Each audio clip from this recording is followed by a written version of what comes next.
गुरुर्ब्रह्मा गुरुर्विष्णुः गुरुर्देवो महेश्वरः गुरुसाक्षात् परब्रह्म तस्मै श्रीगुरवे नमः। ॐ वसुदेवसुतं देवं कंसचाणूरमर्दनं देवकी परमानन्दं कृष्णं वन्दे जगद्गुरुं। శ్రీకృష్ణార్పణమస్తు। జై శ్రీరామ్. శ్రీమద్ భగవద్గీత 1వ అధ్యాయం 15వ శ్లోకం గురించి మా గురువు గారు శ్రీ శ్రీ శ్రీ ఉద్దాల రాంప్రసాద్ గారు చెప్తారు. చాలా అద్భుతంగా చెప్తారు. అందరం విందాం. హరే కృష్ణ. శ్రీమద్ భగవద్గీత అర్జున విషాద యోగము 15వ శ్లోకము. పాంచజన్యం హృషీకేశో దేవదత్తం ధనంజయః పౌండ్రం దద్మౌ మహాశంఖం భీమకర్మా వృకోదరః. ఇందులో ఒక చక్కని మాట చెప్పారు. హృషికానాం ఇంద్రియాణం ఈశః అంటే హృషికేశః. హృషికములు అంటే ఇంద్రియాలు, ఇంద్రియాలకు అధిపతి కాబట్టి శ్రీకృష్ణ భగవానుల వారిని హృషికేశుడు అనేసి పిలిచారనమాట ఈ శ్లోకంలో. అంటే ప్రతి ఒక్కరి ఇంద్రియాల యొక్క అధిపతి ఎవరంటే శ్రీకృష్ణ భగవానుల వారే అనమాట. సరే, ఇక్కడ ఏం పూరించారంటే తమ తమ శంఖాలను పూరించారు అని చెప్పబడింది అనమాట. అసలు శంఖం గొప్పతనాన్ని చూసినట్లయితే ఇది ఒక చేపలాగా ఉంటుంది. దీని దేహ రచన ఎలా ఉంటుందంటే లోపల జీవి ఉంటుంది, బయట ఎముకలు ఉంటాయి అన్నమాట. మానవునికి లోపల ఎముక ఉంటాయి, బయట జీవి అంటే రక్త మాంసాలు ఉంటాయి. ఉల్టా అన్నమాట. మానవులు గొప్ప వాళ్ళు అనుకుంటూ ఉంటారు, పుణ్యాలు చేస్తారు, యజ్ఞయాగాదులు చేస్తారు. కానీ మరణిస్తే ఎముకలు ముట్టుకుంటే పశ్చాత్తాపం అంటే ప్రాయశ్చిత్తం చేసుకోవాలి అని చెప్తారు. అంటే మనిషి యొక్క ఎముకలు అంత ఉత్తమమైన కావు. కానీ శంఖం యొక్క ఎముక ఏమవుతుందంటే చాలా గొప్పది, పుణ్యకార్యాల్లో ఉపయోగిస్తూ ఉంటారనమాట. శంఖాస్తి పావనం అపావనమస్తి మాణం అంటే శంఖం అనే అస్థి చాలా పవిత్రమైనది అనేసి పురాణ వచనం అనమాట. మిగతా అస్తులన్నీ అపవిత్రమైనవి. అస్తులు అంటే మిగతా ఎముకలన్నీ కూడా అపవిత్రం అనమాట. కాబట్టి ఈ యొక్క పురుగు అంటే ఈ పురుగు యొక్క శంఖము అనేక అభిషేకాలలో కూడా మనం చూస్తూ ఉంటాము. పవిత్రమైన తీర్థాన్ని కూడా ఈ శంఖం ద్వారా ఇస్తూ ఉంటాం అనమాట.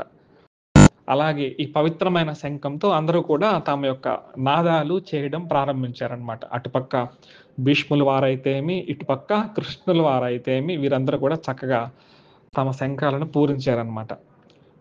అలాగే పాంచజన్యం అంటే పంచజనుడు అనే రాక్షసుడిని, ఈయన ఎముక ఆకారంతో కొంచెం ఆ షేపులో ఉంటాడనమాట. ఆ రాక్షసుడిని చంపడం ద్వారా ఆ ఎముకతో తయారైంది కాబట్టి పంచజనుడితో తయారైన ఎముకతో శంఖం కాబట్టి పాంచజన్యం అన్నారు. ఇది శ్రీకృష్ణ భగవానుల వారి శంఖం అన్నమాట. ఇప్పుడు ధనంజయుల వారు దేవదత్తం అనే శంఖాన్ని పూరించారంట. అర్జునుల వారిని ధనంజయుడు అంటారు. ఎందుకంటే ఆ రాజసూయ యాగం జరిగేటప్పుడు ఆ ఉత్తరం వైపుకు వెళ్ళి అనేక ధనరాశులు సంపాదించారు కాబట్టి ఆయన్ని ధనంజయ, ధనాన్ని జయించాడు కాబట్టి ధనంజయుడు అంటారు. ఈయన శంఖం దేవదత్తం అన్నమాట. దేవలోకంలో ఒకానొక సమయంలో దేవతలకు సపోర్టింగ్గా వెళ్ళి నివాత కవచులు, కాలకేయులని రాక్షసులు ఉంటారనమాట. ఆ రాక్షసులతో భయంకరమైన యుద్ధం చేసి దేవతలందరికీ కూడా చాలా ప్రీతి కలిగిస్తాడు కాబట్టి ఆ దేవతలు మెచ్చి వీరికి ఆ యొక్క దేవదత్తము అనే శంఖాన్ని ఇవ్వడం జరిగిందనమాట. అలాగే భీమకర్మ ఉకోదర, భీమకర్మ వృకోదర అంటే భీమకర్మ భయంకరమైన పనులు చేస్తాడనమాట. భయంకరమైన పనులు అంటే చూడండి, ఎంతో మంది రాక్షసులని భీకరంగా చంపారనమాట. ఎవరు? ఈయన భీముల వారు. చాలా చక్కని ఉపమానం ఇక్కడ చెప్పబడింది అనమాట. వృకోదర అంటే వృకస్య ఉదరం ఇవ యస్య సహ్ వృకోదర. తోడేలుకున్న ఉదరం లాంటి, ఉదరం అంటే పొట్ట ఉంటుంది కాబట్టి వృకోదర అన్నారనమాట. తోడేలు ప్రత్యేకత ఏంటంటే ఎంత తిన్నా కూడా తృప్తి తీరదనమాట. భీములు వారు ఎంతైనా తినగలరు అనేసి ఒకటి ఇలా చెప్పారనమాట. అలాగే భీమకర్మ అంటే భీమాని భయంకరాని కర్మాణి యస్య స భీమకర్మ అంటే భీమకర్మ అంటే భయంకరమైన పనులు. భయంకరమైన పనులు అంటే ఏంటి? ఇలాంటి రాక్షసులను చంపాడు కాబట్టి భీమకర్మ అని చెప్పడం జరిగిందనమాట. భీమకర్మ వృకోదరః అంటే ఇది. పాంచజన్యము అంటే మనం తెలుసుకున్నాము, హృషీకేశం తెలుసుకున్నాము, దేవదత్తం తెలుసుకున్నాము, పౌండ్రం అంటే ఈ యొక్క భీమకర్మ వృకోదరః అంటే భీముల వారు పౌండ్రం ఆయన శంఖం పేరు. అందులో విష్ణు చిహ్నాలు ఉంటాయంట. పౌండ్రం దద్మౌ మహాశంఖం భీమకర్మ వృకోదరః అని చెప్పారనమాట. ఈ భీముల వారు అండి మహాభారతంలో ఎప్పుడు మేలుకొని పాండవులకు రక్షణగా ఉంటారనమాట. చాలా రక్షణ. భీముల వారు అంటే సింహ స్వప్నం అని మనం చెప్పుకున్నాము. ధృతరాష్ట్రుల వారికి, దుర్యోధనుల వారికి కూడా అనమాట. ఆ లక్షా దహనంలో అయితే ఏమి, వనవాసంలో అయితే ఏమి, అజ్ఞాతవాసంలో అయితే ఏమి, అనేక సందర్భాలలో కూడా ఈయన చక్కగా మేలుకొని ఉండి తమ సోదరుల్ని రక్షించారు, తన కుటుంబాన్ని రక్షించాడు అనమాట. కానీ కొన్ని సినిమాలలో ఏం చూపిస్తారంటే భీముల వారు బాగా తిని పడుకుంటారు అన్నట్టుగా మనకు చూపిస్తూ ఉంటారనమాట. ఉదాహరణగా ఒక సినిమాలో శ్రీకృష్ణ పాండవీయము అనుకుంటాను. అందులో భీముల వారు బాగా నిద్రపోతూ ఉంటే కృష్ణుల వారు వచ్చి లేపినట్టు, అపాయము దాటటానికి ఉపాయము కావాలి, అంధకారం అలవినప్పుడు వెలుతురుకై వెతకాలి, ముందు చూపు లేనివాడు ఎందునకు కొరగాడు, సోమరి అయి కునుకువాడు సూక్ష్మము గ్రహించలేడు, మత్తు వదలరా నిద్దుర మత్తు వదలరా, ఆ మత్తులోన పడితే గమ్మత్తుగా చిత్తవుతావురా అనేసి ఒక పాటను సృష్టించారనమాట. అసలు భీముల వారు అంత మత్తుగా ఎప్పుడు కూడా నిద్రపోయింది లేదనమాట. చాలా జాగరూకతతో తన కుటుంబాన్ని రక్షించుకున్న మహావీరుడు. ఎంతో మంది రాక్షసులని మదమణిచిన వీరుడు అనమాట. అందుకే భీమకర్మ వృకోదరః అని చెప్పారనమాట. అంతటి మహావీరుడిని సినిమాలలో ఏం చేస్తారంటే సోమరిపోతుగాను, తిండిపోతుగాను, నిద్రపోతుగాను చూపిస్తారనమాట. కాబట్టి మనం ఈ సినిమాలను నమ్ముకొని మన పురాణాలను, మహాభారత ఇతిహాసాలను అవే ప్రమాణం అని తీసుకుంటే ఏమవుతుందంటే కొంతమంది వీటిలో లోపాలను చూపిస్తూ మన ధర్మాన్ని అపహాస్యం కూడా చేసే అవకాశం ఉంటూ ఉంటుందన్నమాట. కాబట్టి ప్రతి ఒక్కరు కూడా నిజమైన ఆ యొక్క ఇతిహాసాలని, పురాణాలను స్వయంగా చదువుకోవాలి. చదువుకునే అవకాశం లేకపోతే నిజముగా తెలుసుకున్న గురువులు ఎవరైతే ఉంటారో వారి సమక్షంలో అయినా కూడా మనం వినే ప్రయత్నం చేయాలన్నమాట. కాబట్టి మన ధర్మాన్ని మనం సరిగా అర్థం చేసుకోకపోతే ఈ సినిమాలలో ఉండేదే నిజమైన ధర్మం అని అనుకుంటే వేరెవరో ఒకడు వచ్చేసి వాడి ధర్మాన్ని మన ధర్మం మీద రుద్ది మన ధర్మంలో లోపాలు చూపిస్తూ మాదే నిజమైన ధర్మం అని వాడి ధర్మాన్ని మన నెత్తి మీద రుద్దుతాడనమాట. ఈ విధంగా ఉభయ భ్రష్టులు అయిపోతాం. భగవద్గీతలో శ్రేయాన్ స్వధర్మో విగుణ అని చక్కగా చెప్పబడింది అనమాట. కాబట్టి మన స్వధర్మమైన మన ధర్మాన్నే ఆచరించాలి. కాబట్టి ఈ సినిమాలలో ఉండే ఈ భారతాలు, రామాయణాలను చూసుకుంటే మన ధర్మమే భ్రష్టు పట్టిపోతుంది అనమాట. కాబట్టి జనాలు కూడా గమనిస్తూ ఉండాలన్నమాట. కాబట్టి భీముడు అనేవాడు మహాన్నతమైన వీరుడు అనమాట. కాబట్టి మనం ఈ శ్లోకానికి చక్కగా అర్థం చెప్పుకున్నాము. తర్వాత శ్లోకంలోకి వెళ్దాం. ఆగండి అప్పుడు వెళ్ళిపోవద్దు. ఈ శ్లోకంలో మనం తెలుసుకునేది ఏంది? ఇప్పుడు ఆ కాలంలో జరిగిన విషయం మన గురువు గారు వివరంగా చెప్పారు. అది ఆ కాలానికైనా ఆ జ్ఞానం ఈ కాలానికి ఏమన్నా మనకు ఉపయోగపడుతుందా అనేది మనం కూడా ఒకరు సమాలోచన చేసుకోవాలి. ఎలా అంటే ఆ కాలంలో ప్రతి ఒక్కరికి మంచి విలువ కలిగింది, తేజస్సు కలిగిన ఆయుధాలు ఉన్నాయి. అట్నే శంకు, అలాగే వాళ్ళ తెలివితేటలు, వాళ్ళ సామర్థ్యం ఉన్నాయి. ఆ టయానికి ధర్మాన్ని ఎవరైతే నాశనం చేస్తున్నారో వాళ్ళను నాశనం చేయడానికి వాళ్ళు ప్రతి ఒక్కరూ వాళ్ళ టాలెంట్ చూపించి దానికి తగ్గట్టు వాళ్ళ దగ్గర ఆయుధాలు ఏర్పరచుకున్నారు.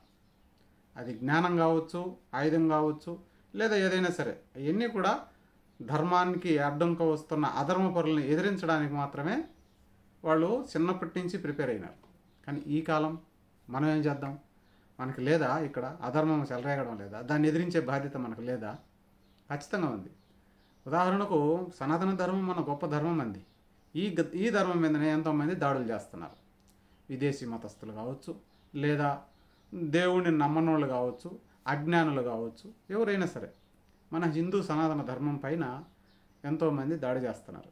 ఈ దాడి ఇప్పటి నుంచా జరుగుతుంది, చాలా రోజుల నుంచి. కానీ ఈ దాడికి ఎప్పుడో ఒకసారి పరాకాష్ట అంటే ఎక్కువ స్టేజ్లో ఎప్పుడో ఒకసారి పెద్ద యుద్ధం మాదిరి రావచ్చు. అది ఎలా వచ్చింది?